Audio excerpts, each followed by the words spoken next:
ഒരു ദിവസം പതിവ് പോലെ തൻ്റെ മുറിയിൽ മറിയം റളിയല്ലാഹു അൻഹ പ്രാർത്ഥിക്കുകയായിരുന്നു. ഒരു മലക്ക് അവരുടെ മുൻപിൽ പ്രത്യക്ഷനായി. എന്നിട്ട് പറഞ്ഞു, ഞാൻ നിങ്ങളുടെ നാഥനിൽ നിന്നുള്ള ഒരു ദൂതനാണ്. നിങ്ങൾക്ക് ധർമ്മിഷ്ഠനായ ഒരു കുഞ്ഞിനെ നൽകാൻ അയക്കപ്പെട്ടവനാണ്. അവൻ പാപങ്ങളിൽ നിന്ന് വിശുദ്ധനായിരിക്കും. അപ്പോൾ അവർ വളരെ ശാന്തമായി അവരോട് ചോദിച്ചു, എന്നെ ഒരു പുരുഷൻ തൊടുക പോലും ചെയ്യാതെ എനിക്കെങ്ങനെ ഒരു മകനുണ്ടാവും? അത് അള്ളാഹുവിന് വളരെ എളുപ്പമാണ്. അള്ളാഹു ജനങ്ങൾക്ക് ഒരു ദൃഷ്ടാന്തമായിരിക്കാൻ വേണ്ടിയാണ് അവനെ സൃഷ്ടിക്കുന്നത്. മലക്ക് സന്ദർശിച്ചപ്പോൾ മുതൽ അവർക്ക് മാനസിക സമ്മർദ്ദവുമുണ്ടായി. ദിവസങ്ങൾ കടന്നു പോകുന്തോറും അത് വർദ്ധിച്ചു വന്നു. ഒരു ഭർത്താവില്ലാതെ അവർക്കെങ്ങനെ ഒരു കുഞ്ഞിനെ പ്രസവിക്കാനാവും? മാസങ്ങൾ കഴിയും തോറും മാനസിക സമ്മർദ്ദം അധികകാലം താങ്ങാൻ അവർക്ക് കഴിഞ്ഞില്ല. അങ്ങനെ അവർ അവിടം ഉപേക്ഷിച്ച് പോകാൻ തീരുമാനിച്ചു. അങ്ങനെ അവർ ജനിച്ച നഗരമായ നസ്രത്തിലേക്ക് യാത്ര തിരിച്ചു. അവിടെ മറിയം റളിയല്ലാഹു അൻഹ ജനങ്ങളിൽ നിന്നകന്ന് ഒരു ചെറിയ കുടിലിൽ താമസിച്ചു. പക്ഷേ ഭയവും ഉത്കണ്ഠയും അവരെ വിട്ടുപോയില്ല. മാസങ്ങൾ കഴിയുന്തോറും മാനസിക സമ്മർദ്ദം മറിയം റളിയല്ലാഹു അൻഹയ്ക്ക് താങ്ങാൻ കഴിയാതെയായി. അവർ അവിടെ നിന്നും നിറവയറുമായി എങ്ങോട്ടെന്നില്ലാതെ വീണ്ടും യാത്ര തിരിച്ചു. അവർ അധിക ദൂരം എത്തുന്നതിന് മുൻപായി തന്നെ അവർക്ക് പ്രസവ വേദനയുണ്ടായി. അവർ ഒരു ഉണങ്ങിയ ഈന്തപ്പനയുടെ താഴെയിരുന്നു. അവിടെ വെച്ച് അവർ ഒരു ആൺകുഞ്ഞിനെ പ്രസവിച്ചു. മറിയം റളിയല്ലാഹു അൻഹ ആ കുഞ്ഞിന്റെ മനോഹരമായ മുഖത്തേക്ക് നോക്കിയപ്പോൾ അവർക്ക് വിഷമമുണ്ടായി. പിതാവില്ലാത്ത ഈ കുഞ്ഞിനെ ഞാൻ എങ്ങനെ ഈ ലോകത്തേക്ക് കൊണ്ടുപോകും? പെട്ടെന്ന് ഒരു മലക്കിന്റെ ശബ്ദം കേട്ടു. ദുഃഖിക്കാതിരിക്കുക, ആ ശബ്ദം പറഞ്ഞു. അള്ളാഹു നിങ്ങൾക്ക് താഴെ ഒരു നദി സൃഷ്ടിച്ചിട്ടുണ്ട്. നിങ്ങൾക്ക് മുൻപിലുള്ള ഈ മരം കുലുക്കുക. അപ്പോൾ പാകമായ പഴങ്ങൾ താഴെ വീഴും. അത് കഴിക്കുകയും വെള്ളം കുടിക്കുകയും ചെയ്യുക. അപ്പോൾ നിങ്ങൾക്ക് നഷ്ടപ്പെട്ട ശക്തി തിരിച്ചു കിട്ടും. അള്ളാഹുവിങ്കിൽ നിന്നുള്ള അനുഗ്രഹമാകുന്നു അത്. അവർ പുഴയിൽ നിന്ന് വെള്ളം കുടിക്കുകയും പഴുത്ത ഈന്തപ്പഴങ്ങൾ കഴിക്കുകയും ചെയ്തു. കുറച്ചു കഴിഞ്ഞ് അവർ എഴുന്നേറ്റ് നഗരത്തിലേക്ക് മടങ്ങിപ്പോവാൻ തീരുമാനിച്ചു. എങ്കിലും അവരുടെ മുഖത്ത് ഭയമുണ്ടായിരുന്നു. ജനങ്ങളോട് എന്താണ് പറയുക? അവർ ചിന്തിച്ചു. അപ്പോഴാണ് മറ്റൊരത്ഭുതം സംഭവിച്ചത്. ഏതാനും മണിക്കൂറുകൾക്ക് മുൻപ് ജനിച്ച ആ കുഞ്ഞ് മാതാവിൻ്റെ ഭയം മനസ്സിലാക്കി. ആ കുഞ്ഞ് സംസാരിക്കാൻ തുടങ്ങി. നിങ്ങൾ ആരെങ്കിലും കണ്ടുമുട്ടിയാൽ അള്ളാഹുവിന് വേണ്ടി വ്രതം എടുത്തിരിക്കുകയാണെന്നും അവരോട് പറയണമെന്നും ആ കുഞ്ഞ് പറഞ്ഞു. ഇത് കേട്ട് മറിയം റളിയല്ലാഹു അൻഹ അത്ഭുതപ്പെട്ടു. അതോടെ മറിയം റളിയല്ലാഹു അൻഹയ്ക്ക് ആശ്വാസം തോന്നുകയും അവർ നഗരത്തിലേക്ക് തിരിച്ചു പോവുകയും ചെയ്തു. അവർ പ്രതീക്ഷിച്ചതുപോലെ അവരുടെ കൈകളിൽ ഒരു കുഞ്ഞുമായി നഗരത്തിൽ എത്തിയപ്പോൾ ജനങ്ങൾ ജിജ്ഞാസയായി.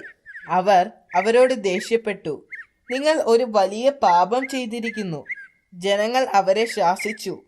എന്നാൽ അവർ ശാന്തത പാലിച്ചു.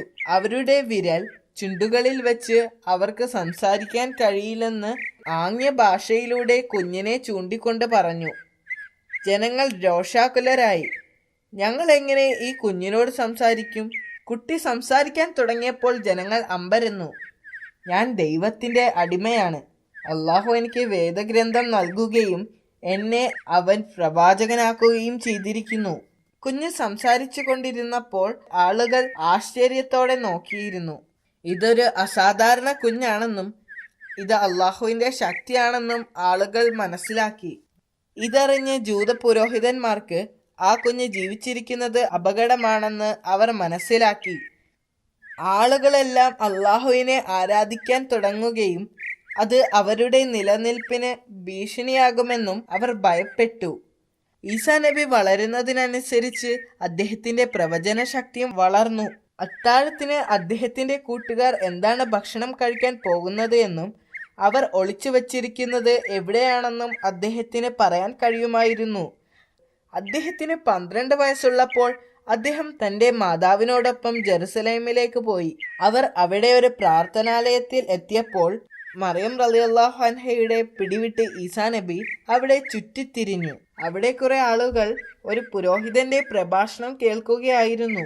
കുറച്ചു നേരം അവരുടെ പ്രഭാഷണം ശ്രദ്ധിച്ച ശേഷം അദ്ദേഹം എഴുന്നേറ്റ് നിന്ന് ചോദ്യങ്ങൾ ചോദിക്കുവാനും അഭിപ്രായങ്ങൾ പറയാനും തുടങ്ങി. പഠിപ്പിച്ചുകൊണ്ടിരുന്ന പുരോഹിതന് അദ്ദേഹത്തിന്റെ ചോദ്യങ്ങളിൽ അസ്വസ്ഥനായി. കാരണം അവർക്ക് അതിനുള്ള ഉത്തരം നൽകാനാവില്ലായിരുന്നു. അങ്ങനെ പ്രവാചകൻ ഈസാ അലൈഹിസ്സലാം വളർന്നു. ഒരു ദിവസം അവരുടെ പുണ്യദിനമായ സാബത്തിന്റെ ദിവസം, ആ ദിവസം പ്രാർത്ഥനയ്ക്ക് വേണ്ടിയുള്ളതായിരുന്നു. പ്രവാചകൻ മൂസ അലൈഹിസ്സലാം ശനിയാഴ്ച ദിവസങ്ങളിൽ പള്ളിയിൽ വന്ന് അള്ളാഹുവിനെ ആരാധിക്കുവാൻ നിർദ്ദേശിച്ചിരുന്നു. എന്നിരുന്നാലും സാബത്തിന്റെ പുറകെയുള്ള ഭക്തിയെല്ലാം ഇപ്പോൾ കുറെ നാളായി ഇല്ലായിരുന്നു. പുരോഹിതന്മാർ നൂറുകണക്കിന് കാര്യങ്ങൾ നിയമവിരുദ്ധമായി ചെയ്തിരുന്നു. മരിക്കാൻ കിടക്കുന്ന ഒരു രോഗി ഡോക്ടറെ വിളിക്കുന്നതും വെളിച്ചത്തിനോ ചൂടിനോ വേണ്ടി തീ കത്തിക്കുന്നതുമെല്ലാം ആ ദിവസം വിലക്കുമായിരുന്നു. പക്ഷേ പ്രവാചകൻ അവരുടെ നിയമങ്ങൾ പാലിച്ചില്ല. ഒരു ദിവസം അദ്ദേഹം പള്ളിയിലേക്ക് പോകുന്ന വഴി വിശക്കുന്ന ഒരു കുട്ടിക്ക് പഴങ്ങൾ പറിച്ചു കൊടുത്തു.